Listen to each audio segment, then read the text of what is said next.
Hey Maple Nuts, how's it going? So I hope you guys are having a fantastic weekend. I am. I'm not. I work throughout the weekends. Every weekend I work.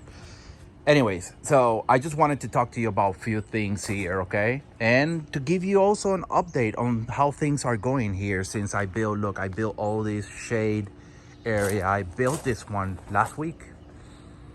I built this, was it Tuesday or Monday, something like that. What the hell is that? Is that a bumblebee? It's a big old bumblebee. Anyways, yes. So there are some updates, there are some progress here, but I wanted to talk to you about a few things that to have in consideration here with your plants, right? They're living things, right? They have life, and things can go wrong, right? Things can go wrong with you. You also alive, and you go sick. Plants go sick, and plants needs a certain amount of sun. Some of them needs a whole lot, and some of them don't need a lot. So you need to pay close attention to your plants, how they are reacting to the sun, how they are reacting to water, and how they are reacting to fertilizer. Okay, those three things are very important when it comes to your overall plant health. So sun, I think you guys know that that sun is very important. As you all can see, I have some of my maples here that are looking extra crispy. Let's look at this Ariadne very closely, that I can't even make a video on it. I really can't. I mean, I am now, but I'm very transparent with my things, you know, like my videos that I post. At least the regular videos, I don't put any filters on that stuff, and I really zoom in on everything. So when I zoom in on all my Japanese maples, you guys are going to see one, the true color of the tree. It's not filter picture. And you guys will see defects. You guys are going to see things wrong with the leaf too, because at the end of the day, you know, you all can see all these pictures and all these videos of all these maples looking super beautiful. Of course, some of them with filters, but at the end of the day, you buy this tree and then you get it, and then you ask yourself, why isn't my tree looking like the tree in that video that I saw, right? Well, that's it, you know. This is reality here, and I'm running into trouble like many of you guys. I seen some posts online of people posting pictures of their leaf looking like that, and then they go and they ask, and it's okay, right? Because they don't know. And sometimes we get, you know, little guy here and there, little joker just joking around and making fun of that person, which is it's not okay. Anyways, this tree right here, I know what's wrong with my trees. As y'all can see, I built this shade, and what was wrong with these trees was that they were getting an excessive amount of sun. It was just way too much for it, okay? And they were getting roasted to the point where I can't really, there's so many trees right here, you know? I got 3 aureums. I haven't posted a video about aureums, you know? I did post a video about my moonrise because it looked halfway decent. It doesn't look optimal, you know? It got a lot of sunburn. My moonrise right there got roasted when I had it here. My peaches and cream, even though it's a pretty heat tolerant tree, you can start seeing signs of crispiness in its leaf, right? Now I need to find a place for this tree somewhere else, you know? And it is a problem that a lot of you guys are gonna run into. I promise you, you will run into this problem if you are a compulsive Japanese maple buyer like I am. And I know there's a lot of you guys out there. I know who you are. You know who I am. And I got it, you know? Eventually, you're going to run into problems because now you have all these Japanese maple and you're going to eventually run out of space. You don't have where to put them, right? You got this one perfect spot where the morning sun only hits, right? And then after 12, no more sun, right? That's the perfect spot for your maples. Guess what? You're not gonna be able to put all of them there. You're gonna have to put all their Japanese maple around, because at the end, if I cramp all these Japanese maple into that coat, it's just not gonna happen, right? So I gotta build stuff like shaded area. I built this one past this Monday or Tuesday, was it? One of them 2 days. I built this. I went to Lowe's, bought these, and I got this from Amazon, super cheap. It's already breaking and stuff. Look at that. So I got this, and the only thing that I can tell you is, you know, I did this last week. That I did 2 weeks ago. And the only thing that I can tell you right now is that some of my maples are already improving. Look at this beautiful Ariadne right here. All these leaves were supposed to be around that same color, but they're not. They were just getting scorched by the sun. So I fixed that. I'm seeing improvement on some of my trees. I'm seeing improvement on my first flame. I'm seeing improvements on my Christine stars. I'm seeing massive improvement on my ghost dragon. I'm seeing improvement on my, where is it?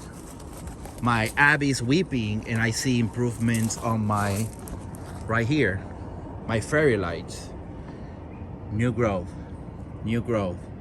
Everything is going super fine.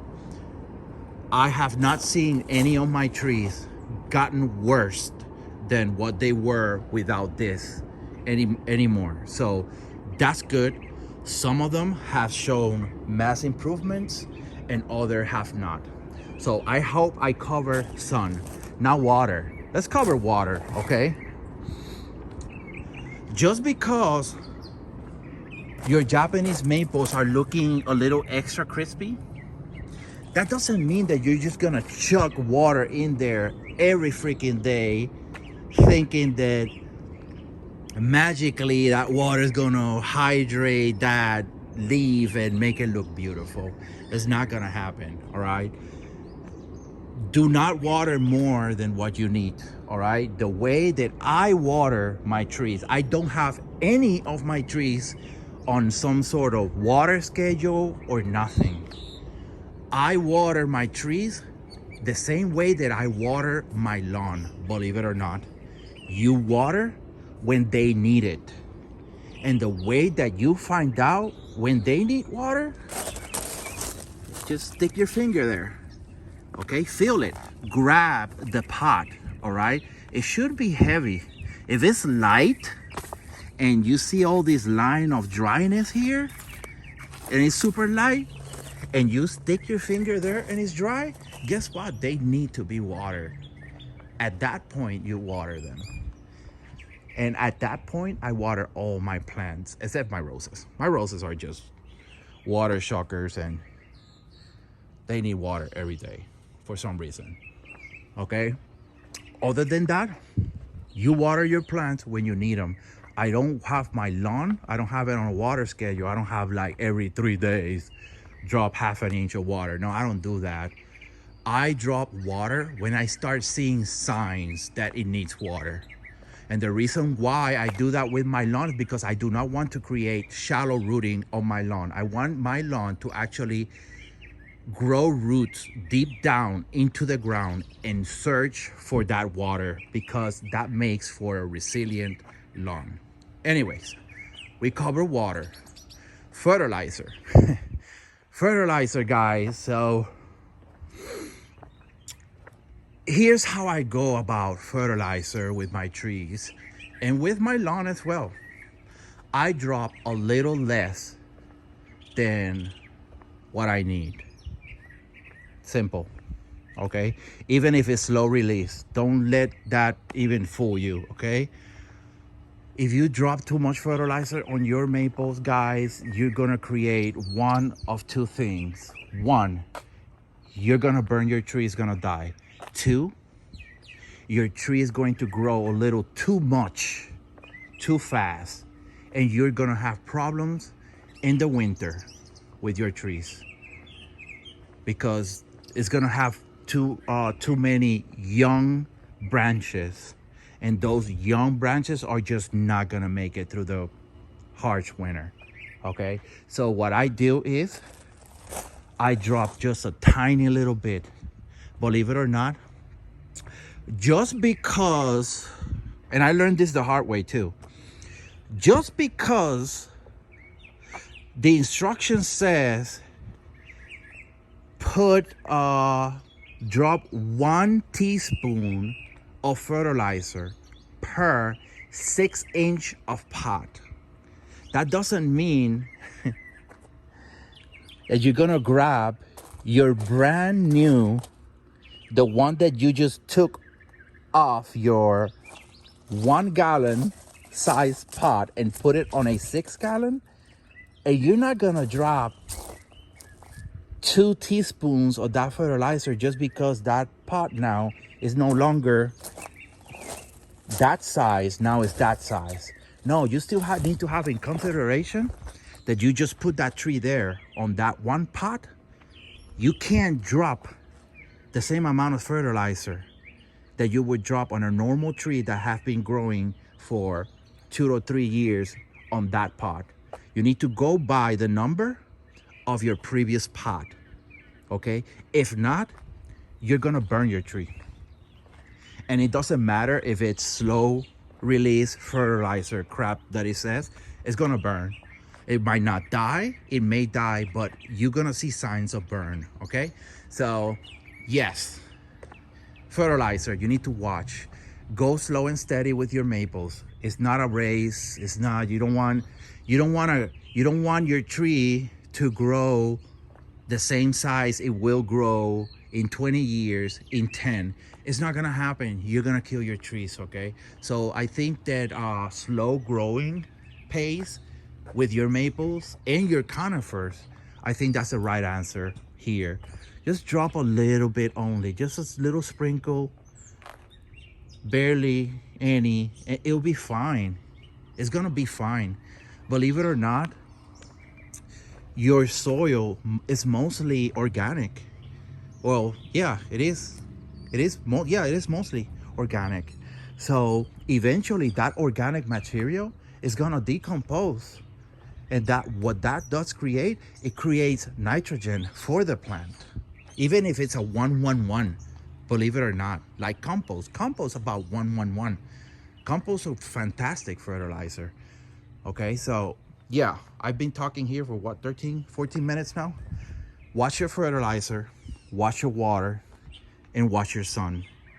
Okay, don't make those 3 mistakes that I have made in the past, because now, you know, I'm kind of paying. I'm paying for it. I'm paying for my mistakes on the sun. You know, I underestimated. I thought that during the winter, after a certain time, after 12, all this line right here, from here to there, it was not gonna get any sun. So I would just put all my trees against the fence. But I didn't realize something, that throughout spring and throughout summer, my sun no longer comes from there and does this. Now it comes from here and it does that, and it just roasts everything. Okay, everything is roasted. I got full sun at 3, 4, 5 p.m. right here at that edge. So my trees that were here in that edge, which it was my partial sun trees, were getting decimated by the sun. I had to build my shade. All right, guys. So yeah, enough rant. I hope you guys take this advice that I'm giving you at heart. Okay, go slow with your maples. This is not a race of who has the biggest maple in town. All right, just go slow, man, and watch the sun, watch the water when it needs it. Do not overwater your Japanese maples, and obviously don't underwater them. As soon as you start seeing that it needs water, water them. Okay, anyways, oh, at summer you will need to water more than in spring and in fall. That's obvious, right? More sun, more heat, more stuff. Okay, so I'll let you guys know with I'll let you guys go with that. Okay, if you like this video, please give it a thumbs up. If you didn't, it's okay. Okay, but at least comment, say something in the comment section. I reply to all the comments. I reply, even if it's a thank you, I reply to all of them. Okay, thank you very much, guys. Bye.